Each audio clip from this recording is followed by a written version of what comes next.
Hey folks, welcome back.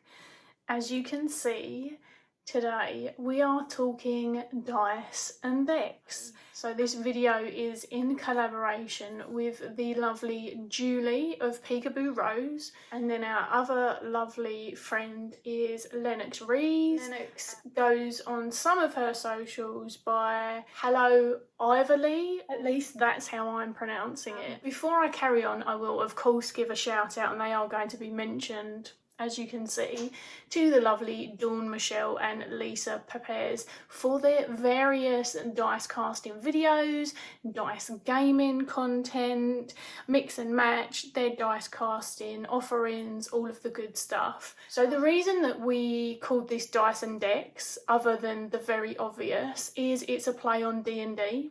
So Dungeons and Dragons. Sometimes it has the and, sometimes it has the n. And we thought it would be fun to just give it a little hashtag in case anyone else wanted to hashtag their pre-existing videos or they wanted to jump in and join us. But this is going to be some dice, goblin, divination delights, basically all of the D's. We're really hoping that you enjoy these videos. They are a lot of nerdy fun. We've got sort of a loose structure, so before I dive in and show you everything, I will share the titling of the loose structure.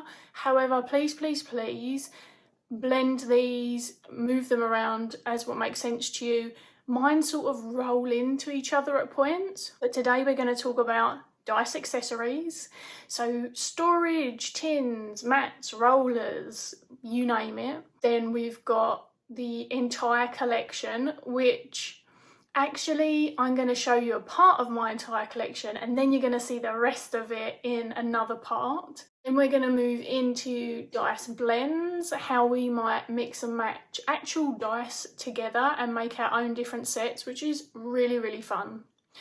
We'll get into the rest of the main event, which is the dice and deck pairs, which if I haven't shown you close-ups of the rest of those dice, then you will see them in that portion.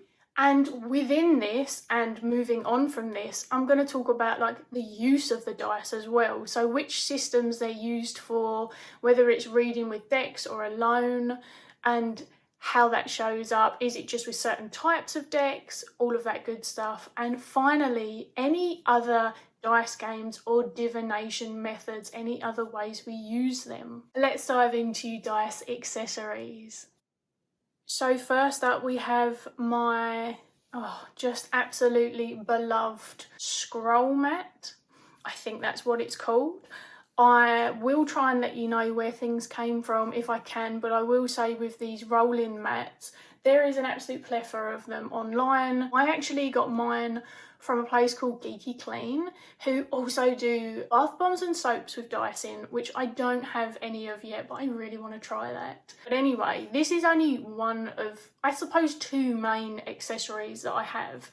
And the reason that I wanted this is because originally I was actually rolling my dice onto either directly onto the table. I don't actually mind the sound sometimes, but it's a bit hard on the dice as well because most of mine are quite soft. Or I was rolling onto this, which you can just see off to the left, and it's a bit precarious, like the dice don't always land properly. So this is both a storage and a rolly mat.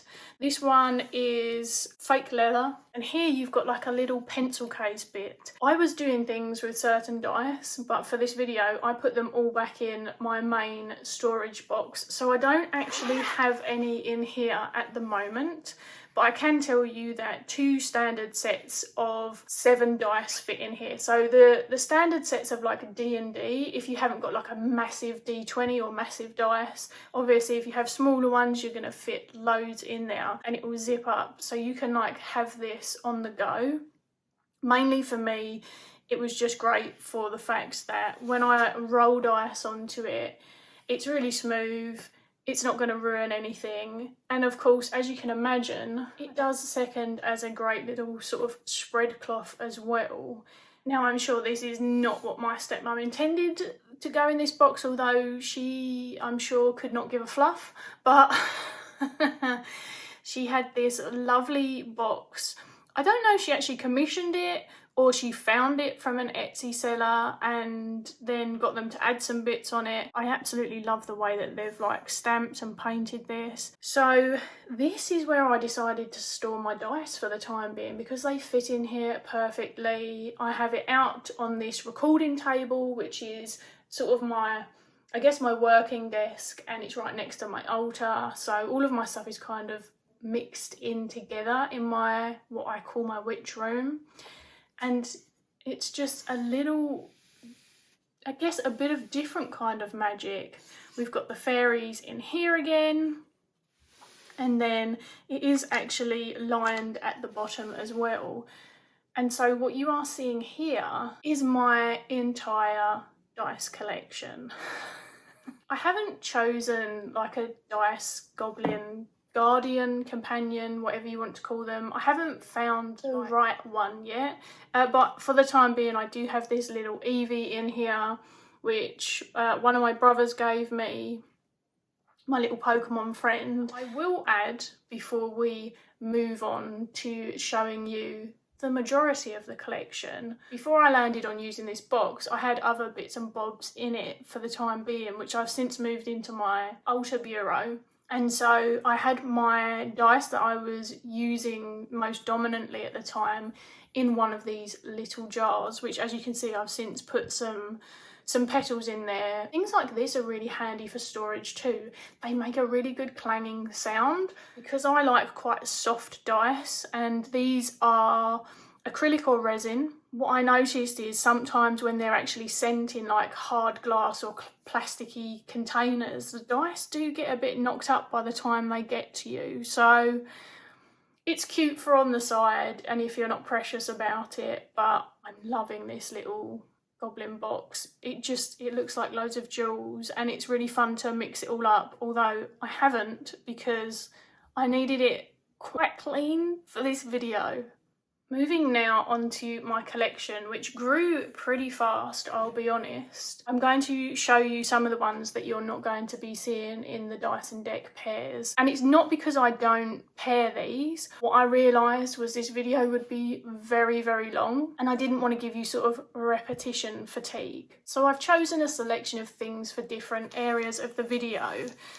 These are my only sharp dice. They were kindly gifted to me by the lovely 𝗗𝗿𝗰𝗲 herself, and they are freaking adorable. Look at these little black kitty cats in them. I'm actually very fond of black and white cats since I was young in particular, although I love all cats. They were sent in a little package for me along with some decks. They are freaking stunning. It also gave me a chance to use sharp dice. I'm a very tactile person, and what I will say is the sharp dice are actually not the most enjoyable tactile experience for me, especially this one. It bites. They might look cute, but they are definitely like cats. They are like tiny sharpened little claws, which I respect, fitting for the energy but not as enjoyable for me to use in hand. Also, I would not throw these over my cards because I'm pretty sure that this could pierce or dent one of my cards. I'm sure it's possible with some of the other sets, but it's more possible with these. So these are ones that I would either cast at the side of a deck if I'm pairing them with, or I would use them more for like gameplay stuff in the future. Next, I thought I would show you a branded set of dice. These are 𝗕𝗿𝗄𝗄 dice, if anyone's familiar. The, I guess, font, the numbers, they are slightly different to a lot of the other dice. Some are quite slender. They are freaking stunning. 𝗕𝗿𝗄𝗄 dice have the most beautiful inclusions from what I've seen. They feel a lot more three-dimensional than some of my others. Some of the places that I've bought my dice from, other than obviously you can get them in some like geeky dice shops and stuff like that, I really like Mint and Mustard, Valkyrie RPG, Dice Roll UK, and then a couple of sellers on Etsy, the Astrolabe UK, that's how it's spelt anyway, and Roll With It GB. I do have others saved, but I haven't bought from them yet, so I don't really want to recommend anywhere that I haven't bought from. But they are the key people that I have bought dice from, other than the ones that I've been gifted. This lovely glittery set, which is, I think, technically a trio colour, but if you are into dice and buying them, what you'll find is that they can come quite differently depending on set to set, especially when you're buying them online and you can't see them in person. So some of the pictures of these would have like a really dark red inclusion, and I would imagine that it depends how the resin or the acrylic mixes and the glitter and all of that good stuff. But this was one of the 3 beautiful, was it 3 or 4? Oh, it was actually 4 sets that the lovely Lennox sent me for my birthday. So they are glittery and gorgeous. I really love anything that's got that kind of 3-dimensional kind of feel to it. I actually forgot this one. This is a grand example, actually. Can you see this one's got like a lot more of the orange and red? I know it comes out sort of pink on screen. I don't mind that, and I think it's nice when pairing them with decks because it adds on to that sort of like a variation of colour. So yeah, don't expect the dice to look exactly like the advert unless they're very sort of uniform. And also what you'll find is with these kind of not branded ones like this, many different sellers sell these, but they'll all call them different things. So I have already seen these about 4 times, and the sellers give them fun and creative names. I've seen them called Goblin Puke. I can't remember if that's where I bought them from or not, but it's hard to look them up based on just like one name when they're not branded. But yeah, Goblin Puke, Goblin Blood, Chaotic Goblin, something like that. They were actually more neon than I was expecting, but they are good fun. They kind of got that earthy vibe to them, and chaos most definitely. Another birthday set from Lennox was these, and they come with 2 D6s because they are a brand. I think that it's Finch and Fenwick, something like that. It's a US brand, and the second D6 comes with these paws. And this one's got like a little, it looks like a little cat under the moon.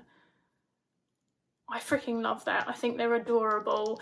I was ogling Lennox's set of these for ages. This one's got a little paw as well. That's probably instead of the 20, I want to say. Yeah, check their website out, especially if you're in the US, because they have some stunning dice. She did actually send me another set from here, but I am going to show you those with a pairing. So moving on, these lovely dice, which are kind of like a rose and then a green, so they give me that kind of rosebud vibe. They were sent to me by a lovely friend of mine, Jodie, who said that she had them sitting there and hadn't been using them. And it was good fun actually, because this was a bit of a practice, because when they came, the numbers had like sort of bled outside of like their divots, and I actually cleaned them up. I used, which I don't know if it's advisable, but I used just a little cotton bud and some nail polish remover. Be mindful, be careful, because you could ruin some dice, I'm sure, but it cleaned them up really beautifully. And then I just scraped anything else off just gently with my fingernail, and they came up looking stunning. This was one of the sets that I bought for myself, and as you can see, there's a bit of a theme. I do really like the glitter. I do really like the inky inclusions. This one's got like a pinky purple. It's not as noticeable in this set as the next set that I'm going to show you, but it gives it almost like a different kind of translucent or an opally kind of vibe. I think that they're really gorgeous. They really catch my eye, and I know that these ones were from Mint and Mustard. These are all what I'm assuming to be sort of standard sizing. There are still some variation, so just be mindful. Some are slightly larger than others. You can see between the Chessex D6 and then the Mint and Mustard. So here's the other set, which, as I say, you can see the pink a lot more in these ones. They're so pretty. I have nothing else to add. I love the flakes as well with the glitter, which I also forgot to add. All of the layers in these ones just Deep Joy. Now you might find it weird that I bought these after I had these two sets, but it was purposefully done because that brings me into like sort of mixing and matching certain things as well. I really liked these. They're by 𝗗𝗶𝗰𝗲 RPG and they're one of their exclusive own creations. So on the D20, where is it? We've got the little Valkyrie wing symbol. They're smaller than the other ones that I was just handling, but again, like a standard size. And you can see they've actually got like a black ink swirl in. The three of them together actually are a really nice blend for mixing and matching. I love the idea of making your own sets, and what you'll notice is that other sellers do actually sell a lot of mix and match sets. I've seen some really cool ones. I enjoy mix and matching them based on just aesthetic, what brings me joy, or I'm going to show you another example later where a deck pairing that I've got just has so many colours in it that you can get really kind of creative to pull out all of the potential colours.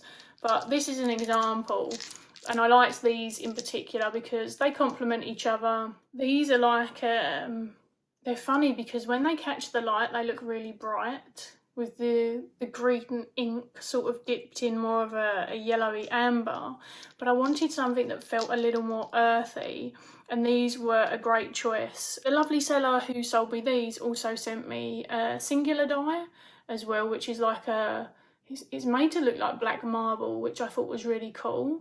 And I do have intention of like getting some mix and match sets, or maybe like a scoop if you've ever seen one of those, because I thought it would be really fun. So whilst it is my only like individual dice from a random set, I do intend, I guess, or am open to having others, especially because I like to mix and match. These are my amber dice. I can't remember which seller on Etsy I got them from currently, but again, they'll be listed below. I ended up with two sets of these, but that's unfortunately because one set had like a chemical spill on them, and the Royal Mail still thought it was okay to deliver them. They smelt absolutely dreadful. To be honest, I was going to bin them. I think it was a friend of mine said, why not experiment before you bin them, because at least then you could find out, and if they get ruined you're going to bin them anyway. So I put them in like a bunch of cleaning fluid and a bunch of other stuff. I had obviously the replacements to use for a long time during that time, but eventually the smell has gone really weak now. I'm assuming it wasn't a chemical that you're not meant to touch, being as they still delivered it. Who knows? I didn't really think about it much at the time, I'll be honest. This one I like to call like my earthy ice set. Originally I did think they might go really well with the Somnia Tarot. They're a bit blue, especially the I want to say 10, no 12 even. The D12, really blue in comparison to the others, and I have a different set on my wish list for the Somnia Tarot. Not that you have to mix and match with everything, this is just something that was bringing me joy. The Somnia Tarot is one of my absolute favourite decks. I use it the most. I have two sets that seem to be like this kind of glitter, another set which will be shown to you later, but I also call them my fire and ice, and have used them together in that kind of capacity, which is fun. Yeah, so these are quite cute. I do like the ones with more brown inclusion in them. And before we move into dice blendings and deck pairs, the final set that I'm going to show you just close up, are these not the most freaking epic, stunning dice? Yes, they're not easy to read from like afar because of the very cool sort of, again, number style. It's got like the breaks in them, it looks sort of digital. These were from Mint and Mustard as well. They are sold out. I don't know if they're coming back. They're like celestial or celestial something, and they have what looks like ribbon or flakes that are, I forget what it's called, not pearlescent, but they are so beautiful when the light shines through them especially. And there are decks that I'm going to show you with other pairs that I have also used these with. I like these with any neutral deck. When I say neutral, I mean like my vintage natural colour ones, not neutral in like a monochrome, my Antique Anatomy Tarot and things like that, because then all of the shimmer inside still makes them stand out. But yeah, they're probably one of my favourite sets, if I'm honest. So we're going to move on because, as I say, I knew this was going to be a long video and I'm going to show you some of the others with the pairings. As you can see already, there is a lot of potential for mix and matching. I really like bringing out sort of like picking a similar theme, whether it's like the gold and yellow in this particular instance, and then these ones sort of complement the more neon, whereas this with the subtle gold and then the more greens bring them all together in another way. I actually use the amber and the earthy set together a lot. I really enjoy those together. So the mixing and matching potential is endless, and honestly there's really no rules for me as to whether I do it with just 2 sets of dice or whether I go for like 7 from 7 completely different sets. I just think it's something fun to do. As I say, this would be another good 3-way pairing in my humble opinion. It's a lot of fun, if nothing else, which is a big theme of this video, other than of course divination, which we will get onto. So I thought I'd show you a couple of close-ups and then a spread example from each of them, but we're not going to talk about the spreads because this is mainly about just a little insight, and then if you want to request some videos of it in practice, I'm happy to do so. This is the Citadel Oracle. It's got a really lovely simple colour palette, and yet there's 4 colours. So we've got the black and white, but also then a lot of bronze and beautiful hints of red. Sometimes the red is more obvious than other times, but honestly it's the red that I wanted to bring out to play with this one. And because I wanted to show you what I actually pair with it as well, even though it doesn't quote unquote like match the dice colour, I read the Citadel the most at the moment with the Black Salt Oracle, which has I guess like a cooler colourway on sight because it's got the black and then what looks like silver, but as you can see, as soon as it catches the light, we have got this glorious holographic colouring. This was my first ever set of dice, and my dear friend Logan of Lark and Legend gifted them to me for game purposes at the time, and they have like a really bright bloody red and then a really dark, almost black, and I'm sure it is black, but it sort of blends in to make like a darkened blood. Logan essentially said that they just felt like they were very me, and the character that I created, Seraphina, to go with them, who is a tiefling, they were perfect for her. But they also bring out the red in this, so they're one set that I use them with. I don't always use all 7. It depends which system I'm using. I've put the mat down, as you can see, which it might not be the cutest look on this setup. I wanted to throw them down and show you how beautifully they land. If I'm using dice like this, I might just read them all as is. And so I'm just going to show you an example. I didn't actually read all the dice for this one, and spoiler, this is a different set. I just write down like the key messages from the dice, or note them down mainly on my computer actually, because writing hurts my hands, and they're sort of like a general addition to the message. Whereas occasionally, but less commonly, dependent on the spread or just my intuition and approach that I've decided on at the time before casting the dice, I might do it a little bit more like bone or charm casting, where I would see, okay, well, all of these ones are centered predominantly around the shell. We've got the D20 on the shepherd, and then this one, the D4, all the way up over here. It's probably the most distant energy, but also it's more in line with the muse than anything else. Now, because I don't really have any monogamous pairs, for lack of a better term.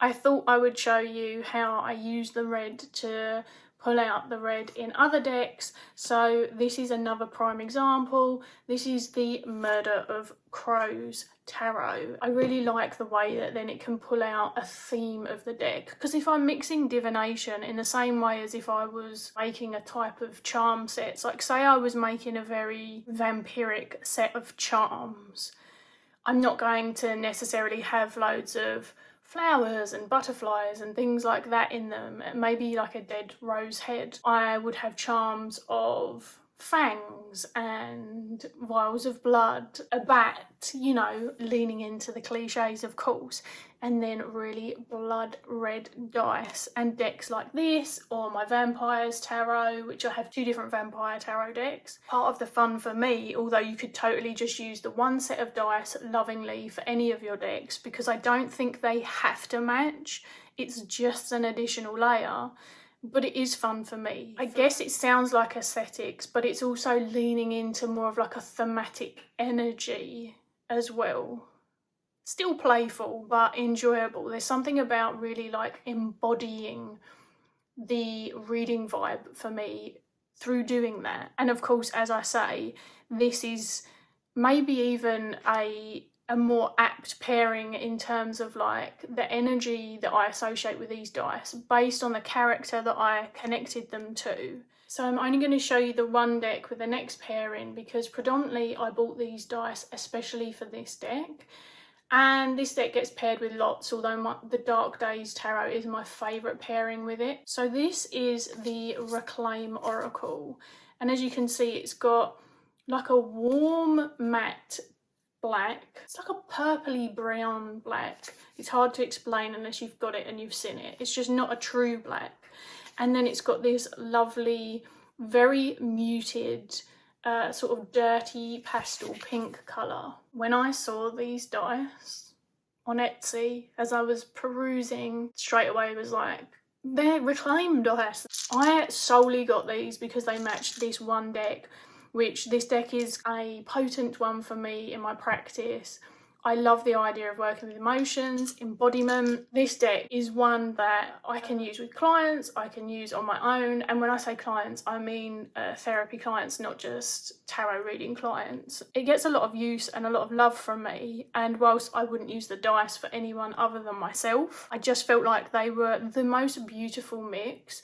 And that strong pink just gives it a little kick. Also, the colour does soften up the pairing between this and the Dark Days, because if you don't know, that's a black and white deck also, and it just adds a little vibrancy, I suppose. But I really like the way that these are mixed, so they've not got like a hard and fast line across them. And actually, these are the ones that looked exactly like their picture, I have to say, so I was really happy with them. So I had a brief interlude. I needed to stretch my back and have some lunch, but I'm back. Next up, I have the Little Pigeon Tarot, which is another favourite of mine, so it had to come out really. And with this, I like to use the 2 Skull Garden decks that I've mixed, which is it the Seeker's Lenormand? I always forget the name. I'm not sure. And then the Earthbound Oracle. So I've got them meshed in as one. I'm actually only holding half of them currently, but they are the perfect little blend. And with these, I use this gorgeous champagne set, which actually come standard as 2d20s and 4d6s, at least from the place that I bought it from, which is really handy, especially if you've played any of the solo games and you need more d6s, which seems to be semi-common. So yeah, you get some extras in there, which is really cool. I've taken the extras out, let's give this a roll. Now the reason that I like these is it's still got that earthy brown colour, which, might I add, the fact that these have brown numbering, love. Also, I feel like the champagne, not only do they match all of these sort of antiquated vintage tan coloured decks, But the brown we've got in the pigeon, and then they're sort of understated. They've got a beautiful shimmer just when it catches the light, which totally gives me the beauty of pigeons. Understated, sometimes even underappreciated beauty. And then you've got like that earthy and also coffee colour brown, which is full city pigeon vibes. So I absolutely love these together. One of the interesting things is the pigeon deck does actually have red sides. So I might be tempted to use the red if I were using it on its own.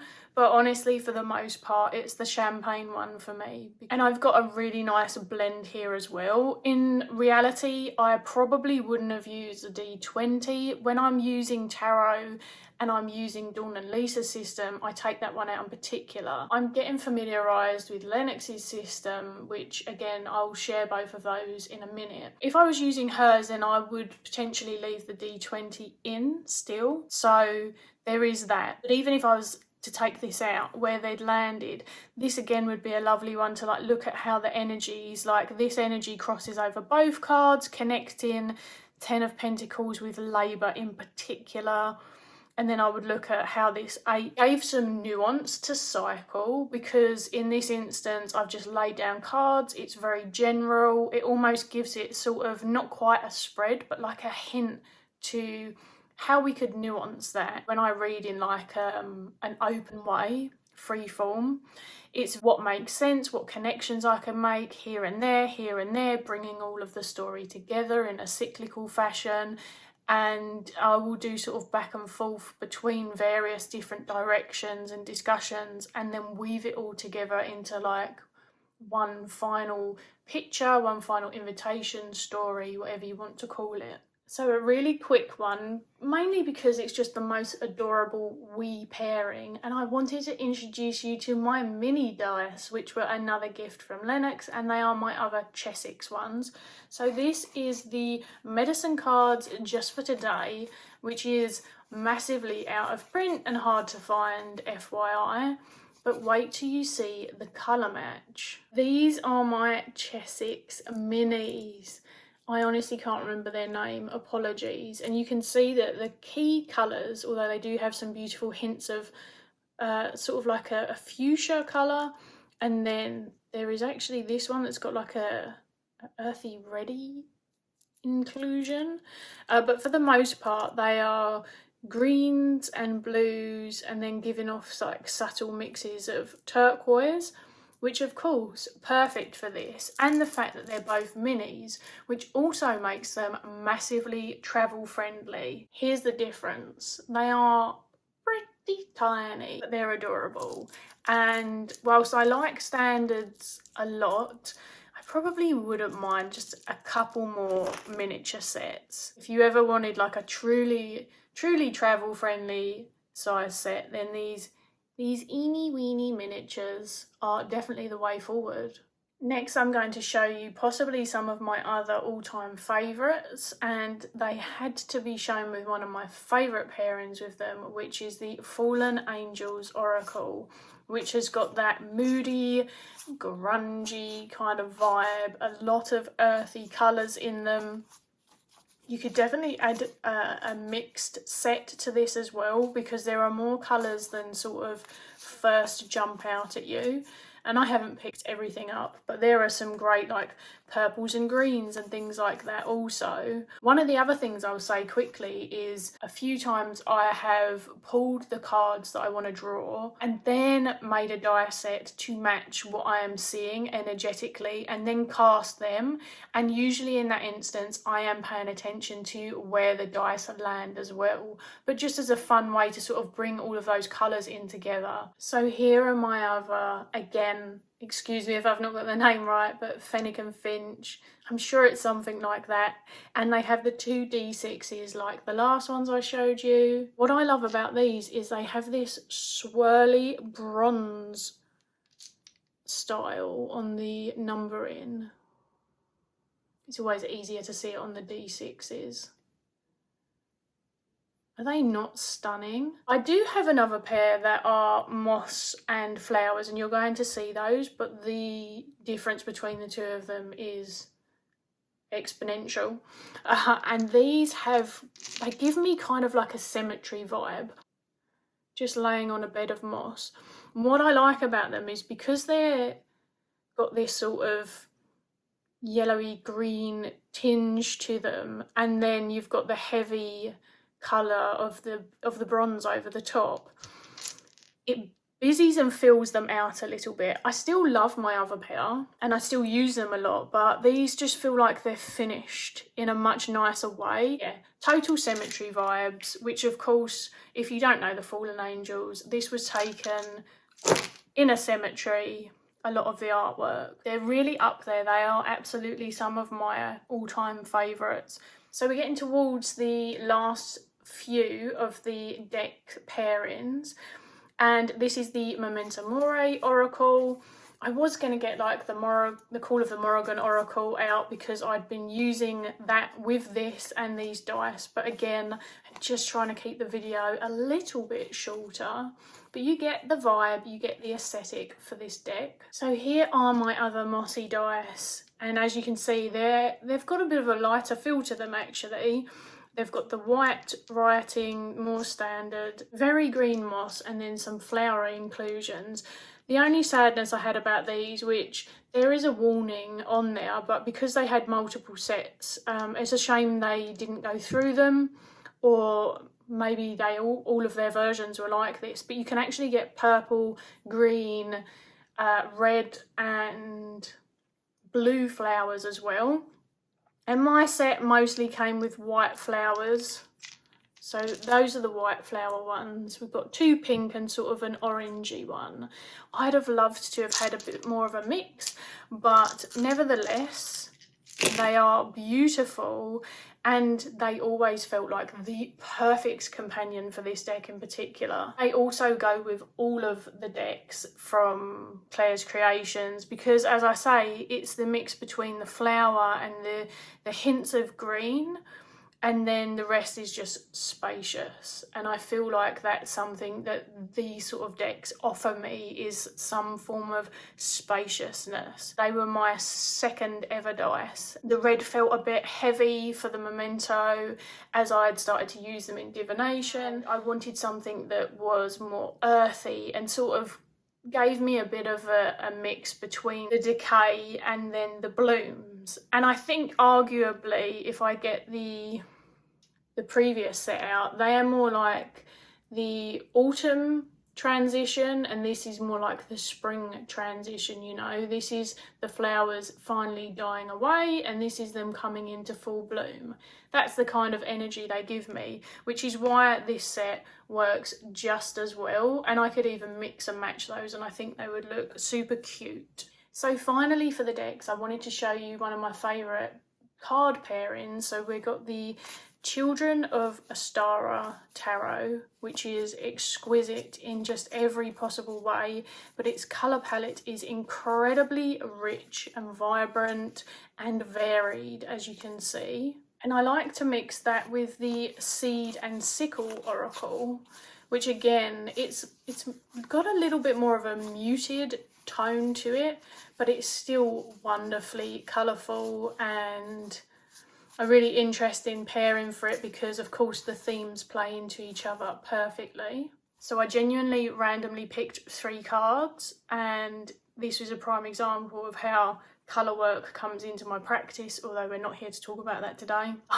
I love the fact that the Thistle is bringing these 2 colours together, and I would read into that as well as what I know about Thistle, because of course there is emergence of the very red in the Devil and then the Chariot, and so I would think about how those two are interacting with each other, what it's like if they were to traverse into each other's realms, how one might influence the other and vice versa.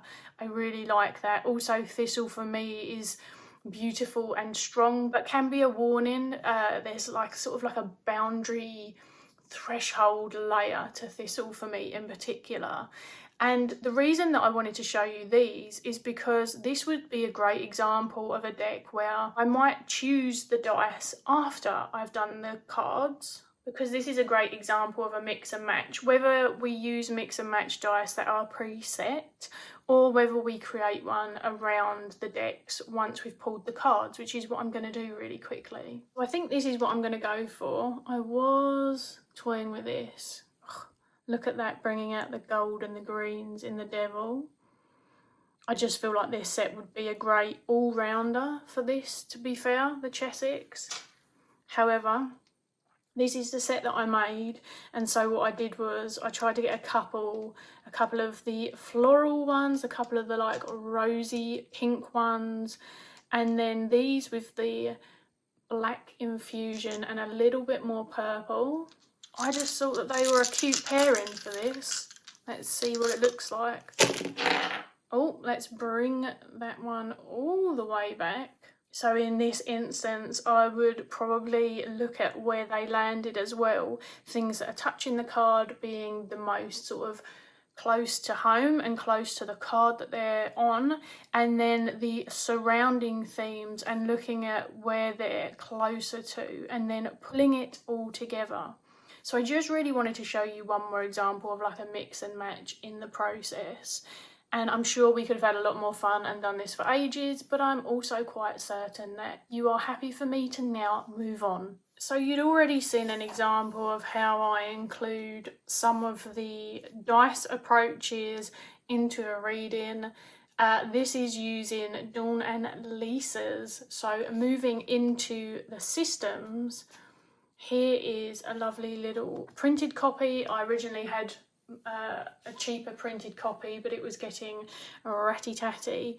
So this is Dawn and Lisa's, and this is one of the systems that I use. This is all free offerings, by the way, which is absolutely amazing. And what they've done is they've really lent into an astrological and tarot moon cyclical kind of energy for each of them. So we have source here, which to me, I work with more just elementally anyway. We've got archetypes, which is why I said sometimes I don't use the D20 when I'm using this system, especially if I'm already using tarot. We've got the D12, which is focus. Source and focus are one of my favourites. I believe these are the 12 houses. Then you've got the D10 and the percentile, which is process. And then sometimes I use them, sometimes I don't. It depends how much I want to flesh out the reading. But my two other favourites are generally phase and advice. And you can see that that's for the D8 and the D6.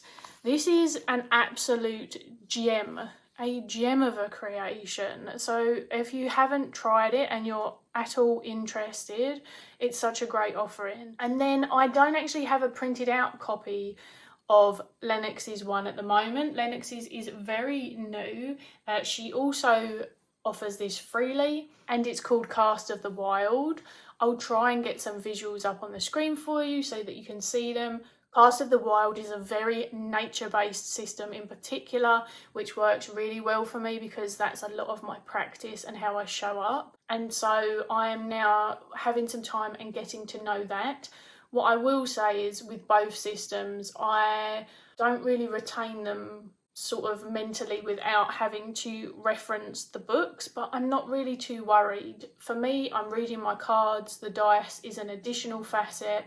If I end up remembering all of the meanings, great.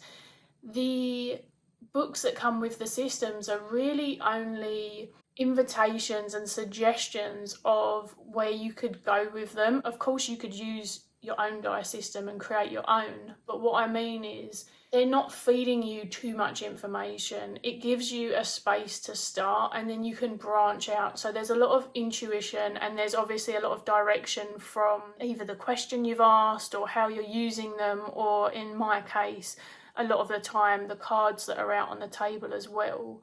But I really do like the nature lean in Lennox's creation for reflecting a part of my practice that really is like the overarching theme, I guess, for want of a better term. And one of the other things that our sort of loose prompts asked was, are there any other ways that we read? Currently at the moment, I will use the dice just on their own, especially if I don't have the time or the energy and I just want to do something really quick. It is very, very quick and accessible. And then use all of the dice, throw down and just quick off the cusp, grab my book, make some mental notes of the numbers or take a picture of them, and then I can have that on my phone on the go and sort of like process it from there or come back to it. So I do like using the dice on their own as well. They do feel like a full system thanks to the creators that have put these out there. And I know from speaking to other people that there are other dice casting systems as well, but quite honestly, for the time being, I don't really want to muddle too much. I'm quite happy with the two that I am engaging with. And finally, are there any other ways that I use dice outside of divination? And I thought we would bring the glorious Goblin box back as a visual, but I will try and get one of the games up on screen in a second. Predominantly, it's divination. Not gonna lie, but as I said, I actually got gifted my first Blood and Fire set from my friend, and that was because we were about to embark on an online D&D mini campaign. It was good fun. D&D is a lot to learn. Myself and a few other noobs definitely slowed the few of them that were much better acquainted with the game down. And one of the other ways that I use these, which is going to sound ridiculous, but because I own them, is as fidgets. I will get dice and roll them around in my hands. It is as simple as that. Again, like I say, I'm a very tactile person, and the ASMR value out of that, delightful. But anyway, I've interrupted myself. So I have done a D&D. I would like to do more. The difficulty for me is that really I don't want to sit for a campaign for more than sort of an hour and a half, 2 hours maximum at a time. And a lot of people who play D&D will tell you that they usually sit for longer than that per sitting. I can't do that, unfortunately. So that kind of went out the window, and we actually did another campaign, that little group. I think it was called Bedlam Hall. It was freaking awesome, and it did involve some dice, but it's different to D&D. I would argue it was more accessible in terms of like picking it up quickly. Also, by the way, if you're thinking, well, I'm a solo person and we are going to get into this, there are lots of solo options out there that utilise dice, and also they utilise decks, which is such a fun thing to stumble upon. So what I actually started with was, I think, pronounced 𝗵𝗄𝗃. I'm really sorry if I've got the pronunciation wrong, which I'm sure I have, but it is a single player tarot and dice journey. Now, it is a journaling one, but the reason that I like it is because the journaling comes with prompts, which is where the dice come in. You do need 21 d6 for this game though. That's the suggestion, is a minimum of 21. If you're curious how many I've got 23 d6. I had the 21 out for my game, and you're meant to stack them as well. Fortunately, I'm in the first chapter and I have only used the dice a couple of times, which I've written down what I had rolled and which ones I had used. Well, I say written, I've typed, we'll get to that.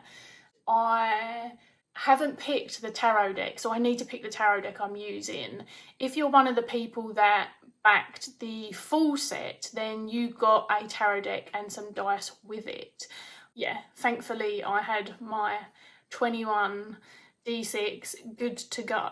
Because when you're rolling, there's all these prompts ideas for the journaling part, I actually found it really accessible. And the thing is, you can journal as little or as much as you want, because really you're building the story and the imagination based around prompt examples. I don't want to give too much of the contents away, so I will just show you a little snippet now. But as you can see, it gives you suggestions, whether that's insert a name here or an activity, and you've got like a selection of like 3 or 4 per of those. And then with the prompts, there's a couple of them. Quite honestly, I have been having a blast with it so far. I am only on the early part, so I'm at the farewell. I've written my little like who am I and what I'm about, and I've done my 2 days of prep in getting ready to leave the little town that I have always been in, and I'm about to farewell and off on my adventure.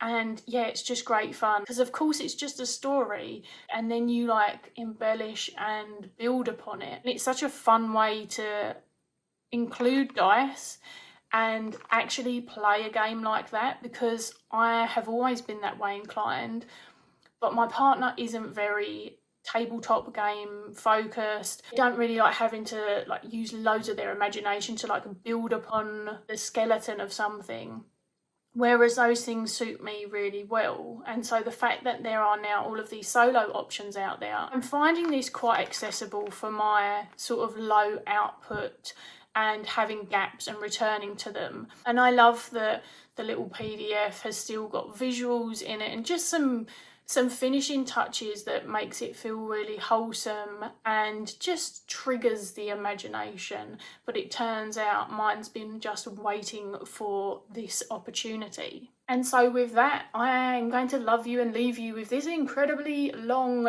video. I hope that you enjoyed nerding out with me and my goblin stash. I'm really interested to hear from everyone your thoughts, and if you want to see any more content like this, then let me know. And if you want to jump in on our tag, or like I say, you've done a video in the past and you feel like the tag's kind of apt, then chuck it on the video, and at least that way we can find each other's videos, you know. Thank you to Julie for initially coming up with the idea of the tag, and me, Julie and Lennox kind of all got excited about dice at the same time and then decided to come together for this. So yeah, thank you to both of them for also just being fellow dice goblins and sharing in this joy with me. And other than that, I will see you all again soon for a August wrap-up video. Bye.